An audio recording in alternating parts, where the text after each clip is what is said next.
Qu'il y a beaucoup de personnes qui vont pouvoir recoller les morceaux. On a reçu un colis. L'adresse a été masquée comme ça à l'arrache en déchirant une partie de l'étiquette. Quand j'ai reçu ça, même Damien, ça nous a mis un coup. On s'est dit mais attends, parce qu'ils vous disent pas en fait la raison du signalement. Il y a des cons qui passent leur temps à faire des dénonciations.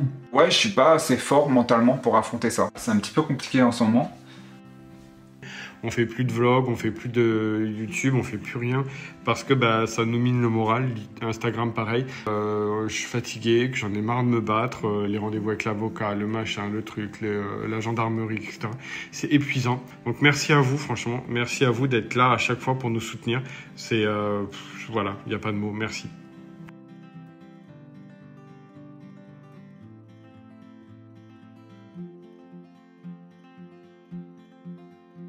Bienvenue chez les garçons.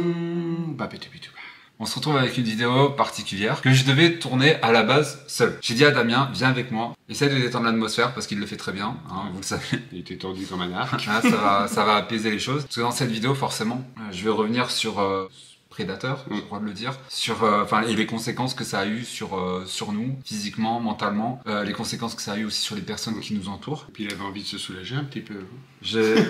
Il était tout tendu, tout crispé là, donc il s'est dit il faut que je lâche le truc là, débrouillez-vous avec et moi tranquille. Ça fait plusieurs mois. Maintenant, ça va se compter en années, qu'un prédateur m'a pris pour cible. Ça a dépassé le contexte du harcèlement en ligne. Parce que souvent, quand on imagine un créateur de contenu harcelé, on pense souvent au harcèlement en ligne. Ça a pris des proportions assez extrêmes, puisque c'est une personne qui cherchait le contact physique, qui cherchait à me nuire, à nuire aux personnes qui sont autour de moi. D'autres youtubeurs, d'autres tiktokers ont été touchés par ça. Ça a pris des proportions telles, on s'est dit bon, on va se mettre en retrait. Je pense qu'il y a beaucoup de personnes qui vont pouvoir recoller les morceaux. Vous allez voir que rien n'arrive par hasard et souvent les choses sont liées. Quand une personne malveillante vous a pris pour cible, elle peut vous faire du mal et vous attaquer de toutes parts en fait. Le mode opératoire de ce mec, il est très simple. On est sur le mode opératoire d'un prédateur. Il contacte souvent des youtubeurs très jeunes. Clairement, on voit que c'est des mineurs. On suppose que ce sont des mineurs. Alors je suis l'exception à la règle. C'est pour vous dire que l'effet pot de cul de cette caméra doit très bien fonctionner. Il les contacte en leur envoyant des messages sympathiques et puis il leur propose de leur envoyer des cadeaux, ce qui lui permet d'obtenir leur adresse. En fait, c'est quelqu'un qui m'a offert une carte cadeau pour mon anniversaire sur ce site. Et du coup, j'ai commandé, c'est quoi tous ces polystyrènes là? Je sens qu'il va y en avoir partout dans la baraque. Mais du coup, j'ai pris une bougie à la Madeleine avec une sorte de petite gourde comme ça et des petites pailles. Nous, il n'a pas eu besoin de faire ça puisque comme on a des sociétés, on peut trouver facilement notre adresse. Et d'ailleurs, il s'en est vanté dans un live en disant oui, j'ai réussi à trouver votre adresse. Enfin, voilà. Et il a commencé à nous envoyer des cadeaux sans nous demander notre avis. On te remercie pour ce cadeau. On vous le dit, hein, les cadeaux avec trop de valeur, on refusera. On a été très clair là-dessus que nous, ça nous gênait. Parce qu'il a envoyé des cadeaux pratiquement, parfois c'était d'une semaine à l'autre. Toutes les semaines, des cadeaux. Voire plusieurs fois par semaine. Enfin voilà. Et en plus, moi, il a commencé à m'envoyer sur mes réseaux sociaux perso, voilà, des déclarations enflammées. Viens chez moi, j'ai un grand jardin. Enfin voilà, je vois pas le rapport. Mais peut-être pour t'enterrer, je ne sais pas. J'ai de la place, t'inquiète. Ça se fait pas par rapport à Damien. C'est malaisant. C'est déplacé quoi. Et puis il a continué. Oui, pour m'excuser, enfin voilà, je vais t'envoyer des cadeaux. Je vais essayer d'aller vite parce que j'en ai parlé dans un live. Il m'a appelé la nuit, enfin voilà, 2-3 heures du matin. Il a commencé à nous solliciter via la boutique dans la nuit, en nous envoyant des messages dans la nuit. Le gars, ce qu'il fait, c'est qu'il passe des commandes sur notre site. Regardez les commandes. Hein. Donc, il change ses fiches clients. Sur ses fiches clients, il met www, ZZZZZ. Et nous, on a les frais bancaires sur ces commandes-là qu'il annule en fait. Donc ce monsieur a un gros problème. Je vous demande de supprimer mon compte et toutes les informations à mon sujet. Et le lendemain, j'ai fait une commande, je ne peux plus accéder à mon compte. Quel problème? C'est un truc de dingue. Le numéro que vous avez composé n'est pas attribué. On va peut-être essayer celui-là du coup. Il s'en est pris à la boutique par exemple en mettant des faux avis sur les sites spécialisés. Et puis il a continué à envoyer des cadeaux, notamment un cadeau, une boîte de chocolat périmée. Il aurait pu m'empoisonner quoi. Et puis des colis suspects dans le sens où il barrait l'adresse de l'expéditeur, donc son adresse, et la forme du colis et l'odeur, sincèrement je me suis dit non, je vais pas ouvrir ces colis. J'en parle dans un vlog. On a reçu un colis. L'adresse a été masquée comme ça à l'arrache en déchirant une partie de l'étiquette. Et en plus derrière des coups de crayon pour être sûr qu'on ne voit pas l'adresse. Franchement, moi, ce que je disais à Damien, j'ouvre pas ça, je suis désolé. Vous allez vraiment recoller les morceaux. Hein. Souvent on nous mettait en message, en commentaire, mais les gars, il n'y a que vous que ça arrive. À chaque fois, il vous arrive des trucs, etc. Ouais, mais en fait, c'est le même mec derrière. Il y a eu des dénonciations aussi qui ont été faites pour essayer de nous nuire à la DGCCRF. le courrier que vous recevez. Lorsque vous recevez ce courrier, je peux vous assurer que ça vous met un haut le cœur. Voilà, c'est cette personne. On le sait, enfin voilà. Donc Vous voyez de qui on parle. vous allez recoller les morceaux, enfin voilà, de beaucoup de choses, sur beaucoup de choses qui s'est passé dans le vlog. Preuve que ce qu'on vous dit dans les vlogs, c'est pas fictionné, c'est pas pour faire du drama. Enfin voilà, c'est des choses qui arrivent réellement. La preuve, c'est tout est noté dans un procès verbal, dans la plainte. Là où on est un petit peu écœuré, si vous voulez, c'est qu'on a porté plainte une première fois, on a porté plainte une deuxième fois. On a déposé plusieurs plaintes et c'est compliqué dans notre histoire, c'est qu'il y a des plaintes qui ont été déposées en mon nom et puis des plaintes déposées au nom de Liéjac. Puis des courriers recommandés qui ont été envoyés pour lui demander d'arrêter. Enfin, ça. Parce qu'avant de déposer plainte, on lui a demandé par courrier recommandé de bien vouloir arrêter ses agissements, ce qui ne l'a absolument pas arrêté. On va dire même que ça l'a un petit peu motivé. Quand vous recevez votre procès verbal, bah déjà vous êtes mis au parfum parce que ça commence par l'évaluation personnalisée du brigadier. Il dit que, enfin voilà, il n'y a pas besoin de, ça nécessite pas de protection particulière. Tout simplement. Enfin, déjà, ça commence comme ça. Et ces plaintes-là n'ont même pas été transmises à la brigade du département où habite le gars. Donc le gars n'a même pas été entendu. Le fait de porter plainte, ça vous protège pas. Les autorités ont estimé que pour le moment, enfin voilà, il y avait Ça pas. restait virtuel, donc pour eux, c'était pas dangereux. Ça restait virtuel. Sauf que la tentative de m'empoisonner, ça c'était réel. Quoi. C'était pas des chocolats virtuels. Quoi. Les colis bizarres qui sont envoyés, enfin voilà. Et puis des gros doutes sur le fait que on soit suivi. C'est dans les mains de notre avocate qui est très motivée, qui va saisir le procureur pour essayer de faire avancer les choses au plus vite parce que là il y a urgence. Il y a urgence pour notre sécurité, il y a urgence pour la sécurité des personnes qui travaillent avec nous, qui ont peur pour elles. Ça te touche toi, ça touche l'entreprise, ça touche les personnes qui travaillent avec nous, jusqu'à contacter voilà, des personnes comme Steve par exemple, sur ses réseaux sociaux perso, sur son téléphone perso, pour avoir des informations sur moi. Quoi. Et on a vu la dernière fois Steve au téléphone avec lui. Steve, je l'avais jamais vu dans cet état-là, avec la main qui tremble.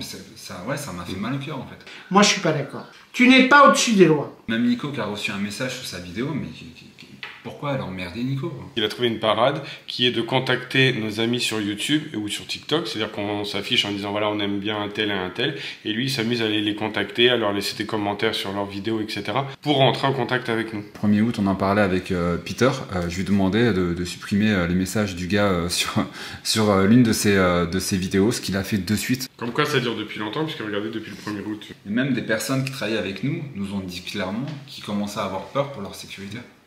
Même nous, sincèrement, on a peur pour elle. J'ai peur pour Steve, j'ai peur pour Angélique, j'ai peur pour France. Et Mathieu est pas tranquille pour ses cheveux. Et moi, je suis...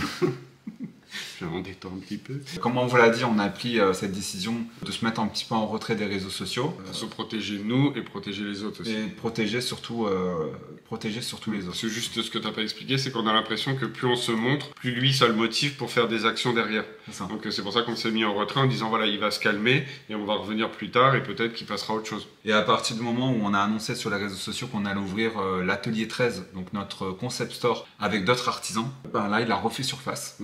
Et il m'a rappelé que, enfin voilà, il était pas loin. Forcément, quand vous ouvrez une boutique physique et que vous allez être en contact avec des abonnés, que vous connaissez pas le visage de ce personnage, ben forcément vous n'êtes pas tranquille. Et les personnes qui travaillent avec nous sont pas tranquilles. Enfin, on a retardé l'ouverture de l'atelier 13. L'atelier 13 devait ouvrir, pour ceux qui nous ont suivis sur Instagram, en janvier. Finalement, on a reculé, on a repoussé, on l'a ouvert en avril. Parce qu'on sait qu'au niveau sécurité, on est bon. Les gendarmes, moi, ils m'avaient dit l'inverse. Ils m'avaient dit ouvrez, laissez Mathieu devant, ça fera la part.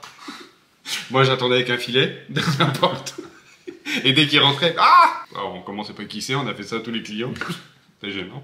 On n'est pas des TikTokers qui ont 3 millions d'abonnés, 5 millions d'abonnés, on n'a que 100 000 abonnés, c'est très peu. Dans la création de contenu, c'est très peu. On n'a pas les moyens de se payer une boîte de sécurité qui peut assurer notre sécurité tous les jours. J'adore Titi, j'adore Angélique, mais c'est pas des agents de sécurité, c'est pas des beaucoup Titi avec sa nonchalance. Qu'est-ce que vous voulez? On est bien en sécurité. Ça a eu des conséquences donc sur ce projet, l'atelier 13, mais c'est pas trop grave, enfin voilà, on vous en reparlera plus tard, il n'y a pas de souci. Vous êtes déjà nombreux à venir nous voir, enfin donc tout va bien. Ça a eu des conséquences sur de Liéjac, oui un petit peu parce que j'ai fait moins de com sur les réseaux sociaux, mais on a des clients fidèles qui, enfin voilà, donc il y a aucun souci là-dessus. Ça a eu des conséquences effectivement sur les vidéos. Et ça avait rien à voir avec le fait que ton coiffeur était en vacances? Et ça... qu'il a mis une gouffa comme ça. Et j'ai fait un test, alors rien à voir, petit aparté. J'ai fait un test pendant cette pause de me laisser pousser les cheveux, mais vraiment pour voir comment ça m'allait. Et ça va pas. Ça m'allait.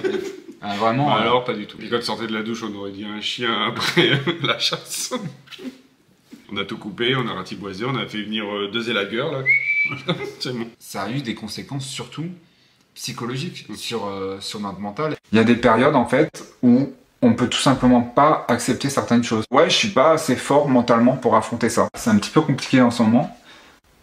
Ça va beaucoup mieux. Là, maintenant, on arrive à en rire, on arrive à en rigoler. Bon, on a toujours les petits réflexes. Là, vous voyez, là, il y a la fenêtre. Je sais qu'au montage, je le vois, on a toujours ce réflexe de regarder au portail, c'est un truc. Enfin, voilà, alors que tout est sécurisé maintenant. On a des caméras, on a des détecteurs de présence, on a une alarme. Nos voisins sont informés de la situation, ils jettent des coups d'œil. Enfin, voilà, on a des personnes qui passent régulièrement. Tout va bien.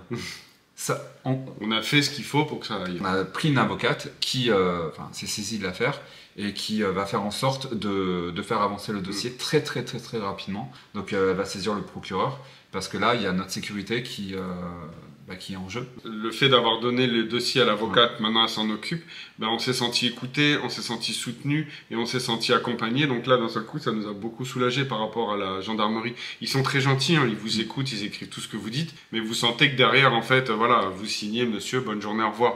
Là, l'avocate, elle nous dit, voilà, on va faire ça, puis après, si ça marche pas, on fera ça. Il y a des actes. Oui, elle est hyper combative. Enfin, voilà, on est tombé sur une avocate qui nous a été conseillée par une abonnée. On en profite aussi pour vous remercier parce qu'on a évoqué cette histoire dans un live et on a évoqué cette histoire sur Instagram et depuis on est en relation avec bon nombre d'abonnés, donc de la police, des abonnés qui nous ont mis en relation avec notre avocate et vous nous avez toujours soutenus. On parle beaucoup de ça, c'est vrai, effectivement en off sur le WhatsApp parce qu'on a un WhatsApp pour discuter avec vous et vous nous avez beaucoup nous ont pas lâché. On a les réseaux, effectivement, ça peut apporter du négatif, mais il y a quand même le côté positif. Pour conclure cette vidéo, on veut juste que justice soit faite et on veut juste que les gens qui nous ont fait du mal payent une bonne fois pour toutes. Le but de cette vidéo, c'est aussi vous dire de faire attention, surtout si vous êtes créateur de contenu, de ne pas communiquer les informations perso sur les réseaux. Pour moi, moins il y a d'informations perso sur les réseaux, et mieux c'est. Si vous avez la possibilité de prendre une boîte postale, si par exemple vous êtes créateur de contenu et vous avez une société, je pense que c'est la meilleure solution. Vous en avez à 30 € par mois et vous assurez votre tranquillité, la vôtre, mais aussi celle des personnes qui vous entourent. Sincèrement, protégez-vous. On revient. C'est nous qu'on est là. C'est nous qu'on est là. Vous pensiez être débarrassé? Eh ben non. Les 2 Gugus sont ici. Prenez soin de vous. Faites très attention à vous. Et à dimanche prochain. On a changé. À dimanche prochain. À dimanche prochain.